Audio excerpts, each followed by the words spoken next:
merciless, unforgivable. Some men out on the Kansas frontier believed a daughter was no more than livestock, something to control, something to trade, something to break until she stopped resisting. That was the kind of house Clara Whitmore had grown up in after her mother died.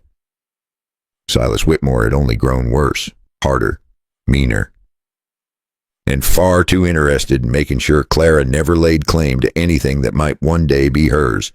And on that summer afternoon in 1886, she believed she was about to die in the dust somewhere south of Dodge City. Wade had tried to drag her back into the wagon by force. The horse panicked. The axle snapped. And Clara went down hard beneath the broken boards. The revolver lay on the wagon floor. 3 inches from her shaking hand, Elias Boone stood above her, tall, silent. 49 years old and built like a man who had spent half his life pushing cattle across hard country. One step forward and he could reach the gun. One step forward and the girl trapped beneath the broken wagon boards would have nowhere left to go. No witnesses. No sheriff. Just the wind moving through the prairie grass. Clara tried to crawl backward, but the cracked plank pinning her leg held fast. Pain shot through her knee and she gasped. Her dress was torn along one sleeve. Dust streaked her face. Her hair clung to her temples with sweat and tears. She looked up at the stranger standing over her, and something inside her finally broke. My father and my brother. The words collapsed into sobbing before she could finish them. Elias Boone didn't reach for the revolver. He didn't reach for the girl either. He simply stood there studying the bruises on her arms, dark fingerprints, old ones and fresh ones layered together. That kind of bruising didn't come from falling out of a wagon. It came from men who believed they owned you. That was the horrifying part. Not what Elias Boone was about to do, what had already been done to her. A horse screamed somewhere across the prairie. Then Elias heard something worse. Hooves in the distance, coming back fast. Elias finally spoke. His voice was calm, low, the kind of voice that quieted nervous horses. I ain't here to hurt you. The girl didn't answer. Fear had hollowed her out too deeply for that. Elias crouched slowly beside the broken board, trapping her leg. I'm going to lift this plank, he said. You tell me if it hurts. She watched him carefully. Men had said gentle things to her before, usually right before they stopped being gentle, but the pressure on her leg was unbearable. After a moment, she gave the smallest nod. Elias lifted the splintered wood. The moment the weight came off her knee, she cried out and curled inward, clutching the joint. The swelling was already spreading across the kneecap. Bad, but not broken. Elias had seen worse injuries on cattle drives. What bothered him more were the marks on her wrist. Rope marks. He sat back slightly. What happened here? Clara kept staring at the revolver lying between them. For a second, it seemed like she might lunge for it. Instead, she whispered again, My father. Her voice trembled. And my brother. Dust hung low on the horizon. Somebody had ridden hard along that road not long ago. He looked back at the wagon, then at the brand carved into the wooden side rail. Whitmore. Elias Boone felt a familiar weight settle in his chest. Most folks around Dodge City knew that name, and more than a few of them had learned not to ask too many questions when Silas Whitmore was in a bad mood. Silas Whitmore owned land south of the Arkansas River. A mean streak had grown in that man over the years like rot in old timber. And his son Wade was worse. Quick hands, quick temper. The kind of man who thought fear was the same thing as respect. Elias studied the girl again. You, Clara Whitmore? Her shoulders stiffened the moment he said it. She nodded slowly. They were taking me home, she said. The word home sounded wrong in her mouth, like something bitter. One horse had bolted across the prairie. The other still stood nearby, nervous and sweating in the heat. Whatever had happened here had been fast and violent. Clara's voice came out small. I tried to run. Elias waited. People told the truth easier when you gave them silence. My father caught me, she continued. And Wade said if I didn't come back quiet.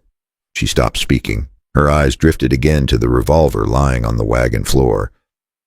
They said this time they'd do it proper. Elias frowned slightly. What do you mean, proper? Clara swallowed. Her lips trembled. They said, if I ran again, they'd drag me back by rope if they had to. The words seemed to chill the air around them, even under the hot Kansas sun. Elias Boone had lived long enough on the frontier to know exactly what that meant. Out here, a rope could end a life quicker than any court, especially when a father claimed his daughter had shamed him. He leaned slightly and pushed the revolver farther away across the wagon boards. Then he looked back at Clara. Her whole body trembled now, not from the injured knee, from the certainty that two men were probably riding toward them at that very moment. This story is inspired by old frontier accounts and retold with a few added details so the lesson, the feeling, and the human truth come through a little clearer. If that kind of tale speaks to you, stay with me. Elias Boone stood slowly and looked again toward the road leading to Dodge City. The dust on the horizon was thicker now. Someone was riding this way. Fast, he glanced down at Clara Whitmore, a 19-year-old girl bruised by the men who were supposed to protect her, a girl who believed her own father might hang her for disobedience. Helping her would not be simple. Helping her meant stepping between the Whitmore family and their property. And out on the Kansas frontier, a man who interfered in another man's family could start a war that ended in gunfire.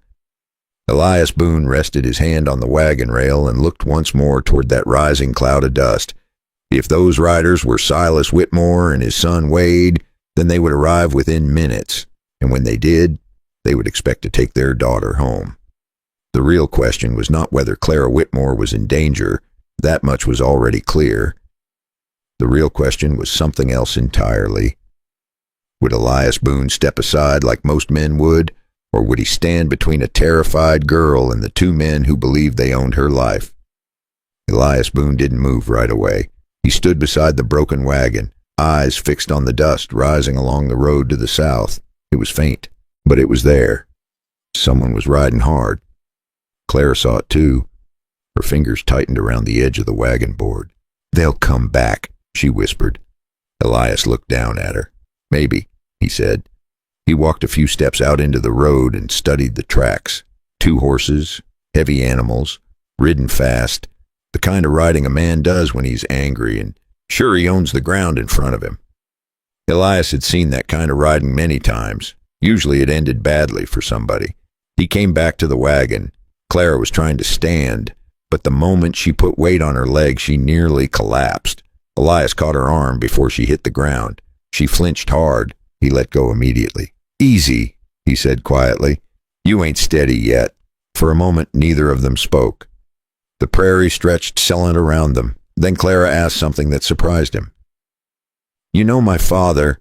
Elias rested one boot on the wagon wheel and nodded slowly. "Most folks around Dodge City know the Whitmore name." That was not exactly praise. Clara lowered her eyes. "I tried leaving last night," she said. "I waited until they were asleep." Her voice sounded tired now. Not just tired from the wagon wreck. Tired from years of fighting a battle nobody else could see. "I made it nearly 6 miles," she continued. "Then Wade found me." Elias didn't interrupt. He simply listened. "Wade dragged me back to the wagon," she said. "He said Pa would deal with me once we got home." The wind moved across the road again, carrying a faint smell of dust and horses. Clara swallowed. "You ever see a man build a gallows from a cottonwood limb?" Elias Boone had. More than once. He didn't answer the question. Clara continued anyway.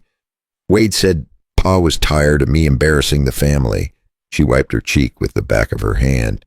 "He said Pa would make sure I never ran again." The words hung in the hot afternoon air. Elias glanced once more toward the dust cloud down the road. Closer now. "Not much time." He turned back to Clara. "Can you ride?"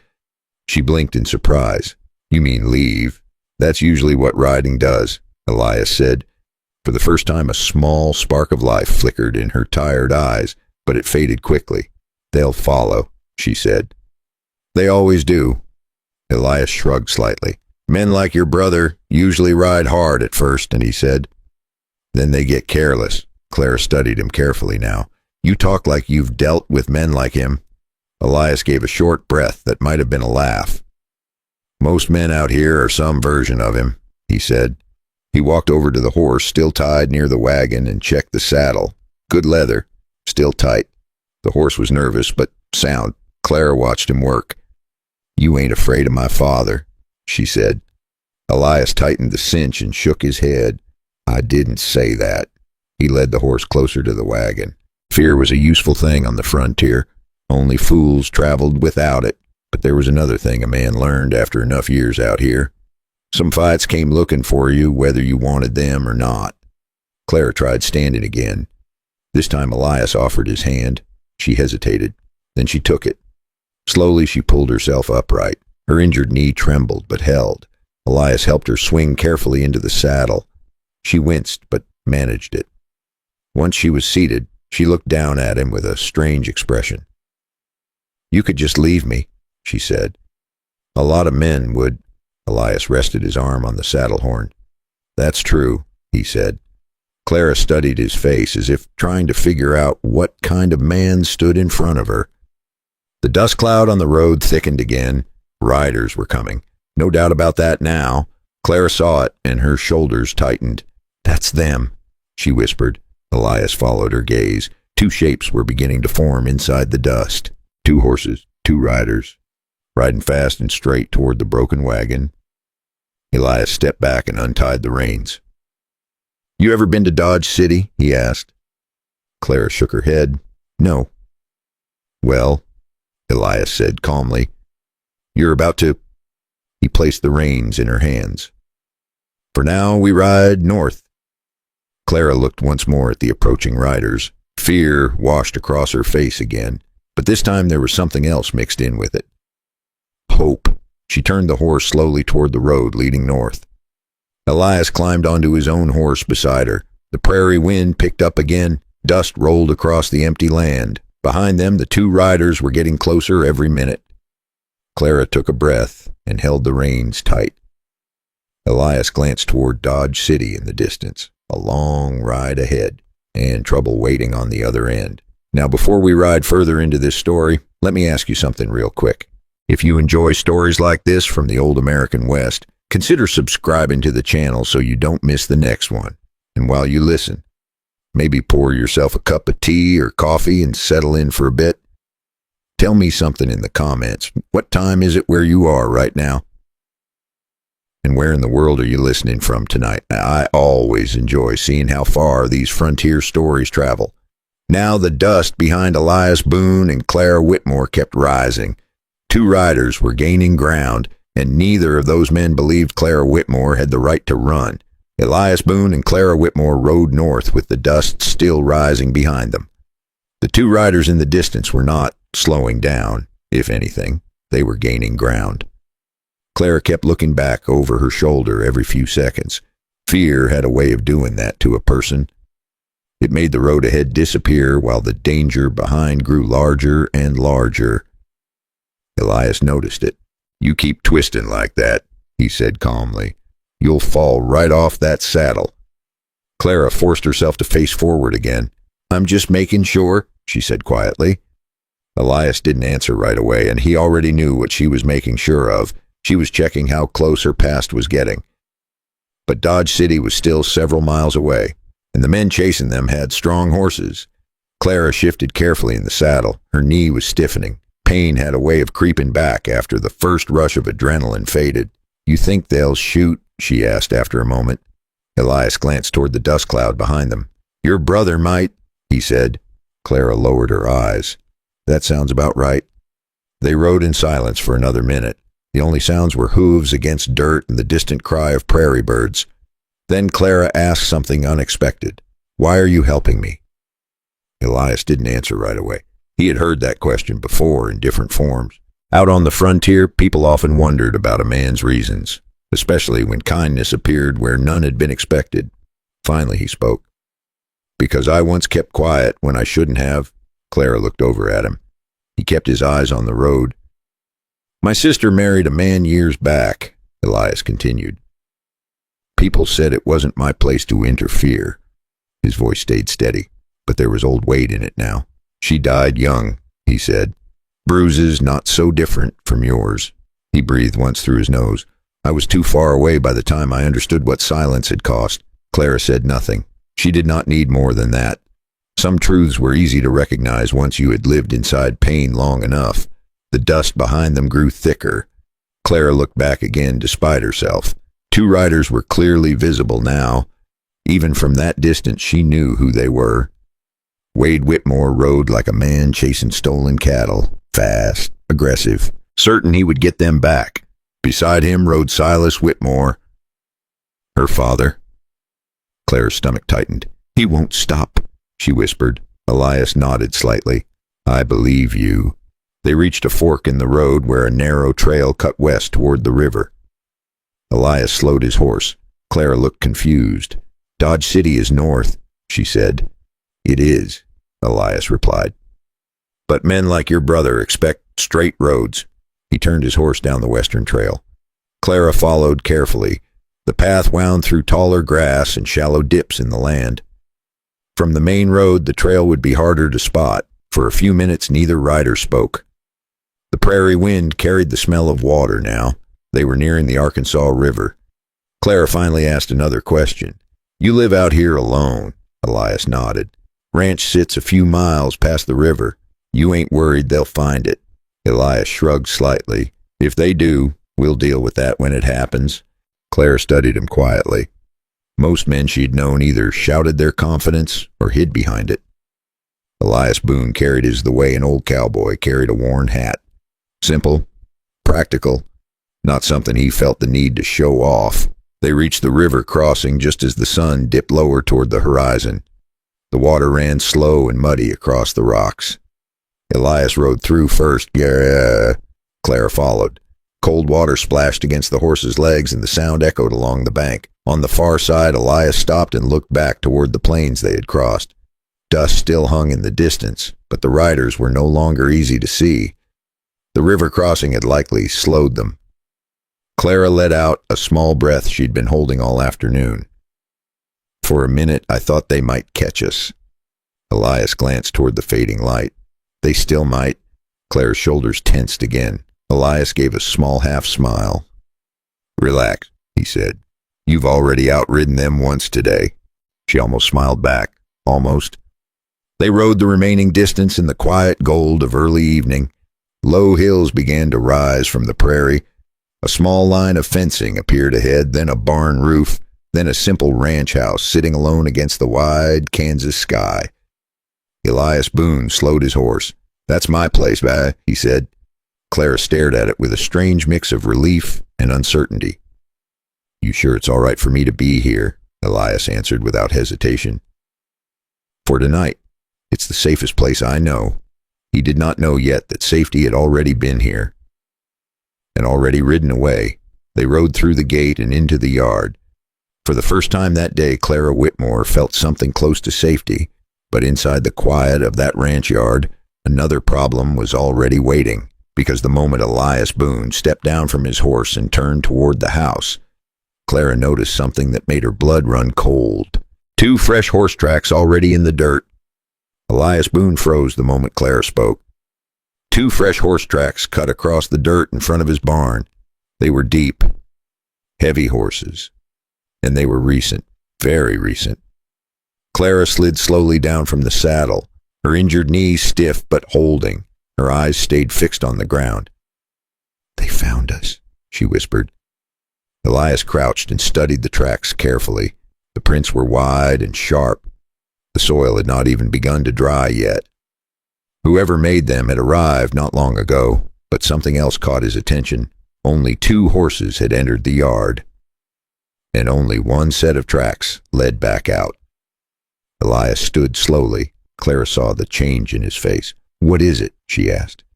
Elias looked toward the house. The second rider didn't leave. For a moment, neither of them moved. No movement inside the house. Clara's breathing grew shallow again. "You think it's Wade?" she asked. Elias didn't answer the question directly. He walked calmly to the fence post and tied his horse. Then he removed the rifle from the saddle scabbard. Not rushed, not nervous, just careful. Clara had never seen a man move like that before. Every motion slow, quiet, deliberate. Like a rancher approaching a wounded bull, Elias stepped onto the porch and pushed the front door open with the tip of the rifle barrel. The door swung inward with a soft creak. Inside the house, everything looked normal. A wooden table, 2 chairs, a cast iron stove near the wall, sunlight fading through the small window above the sink. Nothing broken. Nothing moved. Elias listened. He stepped inside. Clara stayed near the porch rail, heart pounding in her chest. After a moment, Elias called out calmly, "If you're in here, now's a good time to show yourself." Still nothing. He walked slowly through the small house, past the kitchen table, past the narrow hallway. Then he stopped at the back door. It was open. A light breeze moved the curtain. Elias stepped outside again and circled around the barn. The ground behind the building told the rest of the story. One rider had come to the ranch, looked around, then left again in a hurry. Elias returned to the yard and lowered the rifle. "They were here," he said. Clara's shoulders tightened. "My father." "Probably," Elias replied. Clara stared toward the empty prairie beyond the fence. Her voice dropped almost to a whisper. "He must have guessed where we'd go." Elias leaned the rifle against the porch rail. "Men like him don't guess," he said. "They assume." Clara looked confused. "What do you mean?" Elias sat down slowly on the porch step. "Men like your father believe the world moves in straight lines," he explained. "If something belongs to them, it will return to them eventually." Clara wrapped her arms around herself. "And if it doesn't," Elias looked out across the fading prairie light, "then they force it to." The sun dipped lower behind the hills. Shadows stretched across the ranch yard. Clara finally sat down beside him. For a few minutes, neither of them spoke. The quiet felt strange after the long ride and the fear that had chased them all afternoon. Then Elias stood again and motioned toward the barn. "We should get the horses settled," he said. Clara nodded. She limped slowly beside him as they led the animals inside. The barn smelled of hay and leather. A lantern hung from a nail on the wall. Elias lit it with a match. Warm yellow light filled the space. Clara watched him move around the stall, quietly brushing the horses down. "You do all this alone?" she asked. "Most days," Elias said. "Don't you get lonely?" Elias thought about the question for a moment. Then he shrugged. "I've had worse company." Clara almost laughed. Almost. But the sound caught in her throat. Because she remembered something. If her father had already been here once today, then he knew exactly where she was now. Clara looked toward the open barn door, where darkness was slowly spreading across the prairie. "He'll come back," she said softly. Elias finished hanging the saddle on the rail. "I expect he will." Clara's voice trembled again. "And Wade," Elias blew out the match he had been holding. "If your brother is anything like most men I've known," he said calmly, "he won't come back alone." The lantern flickered against the barn walls as night settled over the Kansas prairie. Somewhere out beyond the fence line, a coyote howled. Clara felt a chill run through her chest, because for the first time since leaving home, she realized something even worse than being chased. Her father had already found the ranch once, which meant the next time he came back, he would not be coming to look around. He would be coming prepared. Night settled slowly over the Boone Ranch. The last light of the Kansas sun faded behind the hills, leaving a long stretch of purple sky above the prairie. Inside the barn, the lantern flickered softly against the wooden walls. Clara Whitmore sat on an overturned crate while Elias Boone finished checking the horses. Neither of them spoke for a while. Out here, silence was normal. But this silence carried weight, because both of them knew the same thing. Silas Whitmore had already been here once, and men like Silas rarely gave up after one visit. Elias closed the stall gate and hung the lantern from a nail near the door. "We should get inside," he said. Clara nodded and stood slowly. Her knees still hurt, but it was holding better than before. They walked back toward the house across the quiet ranch yard. Crickets had started singing in the grass. Somewhere in the distance, a coyote called again. the kind of lonely sound that traveled for miles across open land. Inside the small house, Elias lit another lamp on the table. Warm light filled the room. Shelves along the wall with a few books and some tools. Clara looked around quietly. "You really live out here alone?" she said. Elias poured water into a tin cup and handed it to her. "Most days," he replied. Clara took a drink. The water felt cool against the dryness in her throat. For a moment, she simply stood there, holding the cup. Then something in her face changed. "You don't have to keep helping me," she said quietly. Elias raised an eyebrow. "I don't—" Clara shook her head. "My father will come back," she said, "and Wade will be with him." Elias leaned against the table. "That seems likely." Claire set the cup down. "You don't know them," she continued. "Wade gets mean when he thinks somebody's standing in his way." Elias looked at her calmly. "And your father—" Claire's voice dropped lower. "My father doesn't get mean, Kay," she said. "He gets quiet." That answer said more than a long explanation ever could. Elias nodded slowly. "I've met that type before." Claire studied his face again. "You really aren't afraid of them?" Elias shrugged slightly. "Afraid isn't the word I'd use." He walked over to the window and looked out into the darkness. The prairie beyond the ranch lay silent under the night sky. Still. Too still. Finally, he spoke again. "You ever been to Dodge City?" Clara shook her head. "No. Tomorrow morning," Elias said. "We ride there." Clara blinked in surprise. "The town? That's the one." She hesitated. "My father goes there sometimes," she said.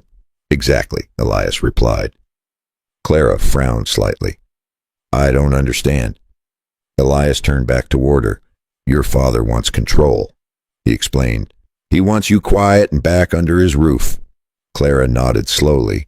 "Yes, but Dodge City has something he can't control," Elias continued. Clara waited. "Too many witnesses." The idea hung in the air for a moment. Clara looked uncertain. "You really think people there would help me?" Elias didn't rush his answer. "Dodge City isn't exactly known for kindness," he said. "But even that town has limits." Clara stared down at the wooden floor. "What if they don't believe me?" Elias gave a small sigh. "That's always a possibility." Clara wrapped her arms around herself again. The fear had not left her. It had simply grown quieter. Finally, she asked the question that had been sitting in her mind all evening. "Why does my father hate me so much?"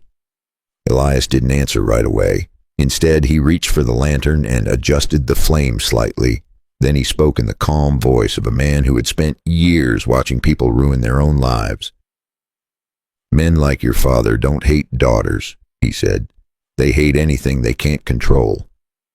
Sometimes it meant a voice. Sometimes it meant a choice. And sometimes it meant land, money, or whatever a dead woman had left her child. Claire sat quietly with that thought. It made a painful kind of sense. After a few minutes, Elias stood and moved toward the door. "I'm going to check the yard one more time," he said. Clara nodded. He stepped outside into the cool night air and gave the yard one slow look. The prairie was quiet, too quiet. Elias Boone had lived too long on the frontier to trust that kind of silence. A minute later, he came back inside, still uneasy. Clara looked up from the chair. "Everything all right?" she asked. Elias nodded slowly. "For now." He moved to the table and rested his hat beside the lamp. Clara watched him carefully. "You still think they'll come tonight?" she asked. Elias looked toward the window. The prairie beyond was dark and endless. "Maybe not tonight," he said. "But men like your father don't wait long." Clara's voice softened. "What do we do if they come?" Elias answered without hesitation. "Then we deal with it." Clara sat quietly after that. Minutes passed slowly. Then suddenly Elias's eyes lifted toward the window. He had heard something, very faint, but real. The distant sound of hooves. Clara saw the change in his expression. "What is it?" she whispered. Elias didn't answer right away. He walked slowly to the door and opened it just enough to listen. The sound came again. Hooves. More than one horse this time. Elias Boone closed the door gently and turned back toward Clara Whitmore, because whatever riders were coming across that dark Kansas prairie now, they were not riding alone. The sound of hooves carried clearly through the quiet Kansas night. More than one horse, riding steady across the prairie toward the Boone ranch. Elias Boone stood by the door, listening for several seconds. He had lived long enough on the frontier to know the difference between travelers and men riding with purpose. These riders were not wandering. They were coming here.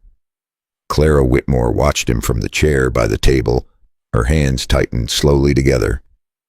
"They found us," she said softly. Elias didn't rush. He moved to the wall, lifted the rifle from its hook, and checked the chamber. His voice remained calm. "They were always going to." Clara stood slowly. Her knees still hurt, but the fear running through her now was stronger than pain. "Is it my father?" she asked. Elias looked toward the dark window. Probably. A few seconds passed. The hoofbeats grew louder. Then Elias spoke again in the same steady tone. "But tonight might be different." Clara frowned slightly. "What do you mean?" Elias stepped onto the porch and looked out across the ranch yard. 3 riders now appeared in the distance under the starlight. Not 2, 3. Clara stepped in behind him and saw them too. Her voice trembled. "That 3rd rider isn't Wade." Elias nodded. "No," he said quietly. "It isn't." The riders slowed as they approached the fence line. For a moment no one spoke. Then one of the men raised his voice across the dark prairie. "Boone." The voice belonged to Silas Whitmore. Hard. Cold. Clara froze. Elias rested one hand calmly on the porch rail. "What do you want, Silas?" he called back. Silas rode forward a few more steps until the moonlight revealed his face. Beside him sat Wade Whitmore and the 3rd rider, a deputy from Dodge City. Silas spoke again. "My daughter ran away from home," he said, "and I came to bring her back." Clara felt her chest tighten. The words sounded clean and simple, but they were not the truth. They were the kind of story a powerful man told when he expected the world to believe him. The deputy shifted slightly in the saddle. He looked uncomfortable. Maybe he had been told only part of the story. Elias Boone spoke slowly.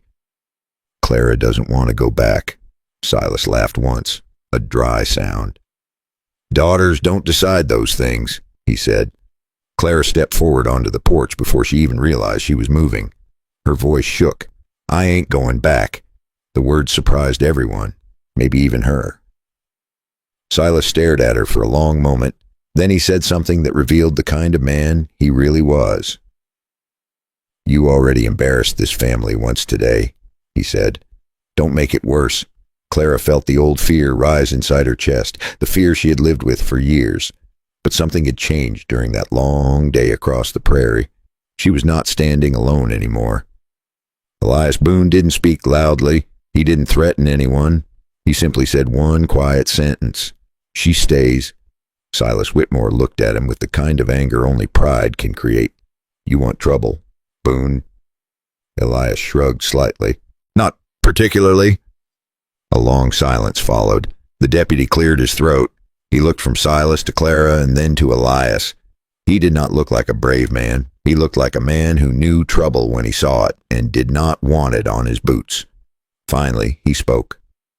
"Silas," he said, "the law don't give me much taste for family disputes in the middle of the night."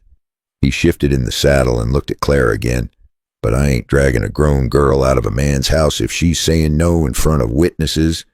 His voice stayed cautious. "If you got a lawful claim, bring it to Dodge City in the morning and say it there." "Not out here in the dark." Silas didn't like that answer, but even he understood something important in that moment. There were witnesses now, and witnesses changed things. Out on open prairie, he could still pretend a daughter belonged to him, but in town, in daylight, with other men listening, the story got harder to control. After a long stare, he pulled his horse back slightly. "This ain't finished," he said. Then he turned his horse and rode into the darkness with Wade beside him. The deputy gave Elias a short nod before following them down the trail. The hoofbeats slowly faded into the night. Clara stood on the porch for several seconds after they disappeared. Her hands were still shaking, but something else was there now. Relief. Elias leaned the rifle back against the wall and looked out across the prairie. "You did good," he said quietly. Clara let out a long breath she had been holding for years. The Kansas night felt different now, not safe exactly, but possible. And that moment right there is something I want to talk about for a minute. Because stories like this are not really about guns or horses or the old frontier. They are about something much closer to our own lives. Sometimes the hardest thing a person can do is stand up and say one simple sentence. No. Clara Whitmore spent years believing she had no voice. Years believing someone else controlled her future. And yet the moment she said those 3 words on that porch changed everything. I've always believed there is a quiet lesson hidden in stories like this. Not every battle in life is fought with fists or rifles. Many of them are fought with courage. Out on the frontier, a man's word still mattered, and so did a woman's courage once she found the strength to use it. The courage to speak, the courage to leave a place that is breaking you, or the courage to stand beside someone who needs help even when it might bring trouble your way. Elias Boone didn't rescue Clara because he was a hero. He helped her because once in his life he stayed silent when he should have spoken. And he never wanted to carry that regret again. I think a lot of us understand that feeling. Maybe you have seen someone treated unfairly. Maybe you have faced a moment where speaking up felt risky, and maybe you wondered later if you should have done more. Stories like this remind us that there is always another chance to choose courage, even small courage, a word, a step, a decision to help someone who needs it. Sometimes that one choice changes more lives than we expect. I will share something personal here.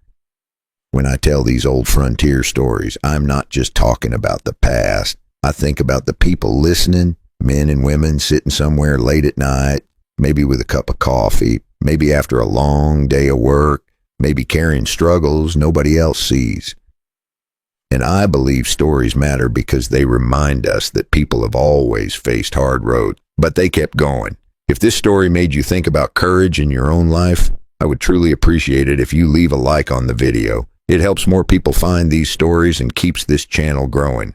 And if you enjoy listening to stories like this from the old American frontier, consider subscribing so you do not miss the next one. I also like hearing from the people listening. So tell me something in the comments. So where are you listening from tonight? And what time is it where you are right now? These frontier stories have a funny way of traveling far. I always enjoy seeing where they end up, but the truth is, that night on the porch was only the beginning. Standing up to Silas Whitmore in the dark was one thing. Proving what kind of man he really was in daylight would be something else entirely. Because before this story was over, Clara Whitmore would have to do more than say no. She would have to tell the truth out loud. And in a place like Dodge City, truth did not always win easy. If this story means something to you, leave a like on the video.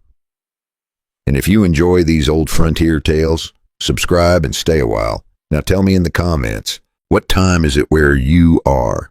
And where are you listening from tonight?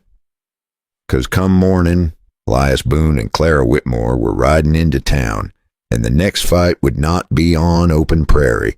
It would be in front of men who smiled at the law, traded favors, and still believed a father had every right to own his daughter's future.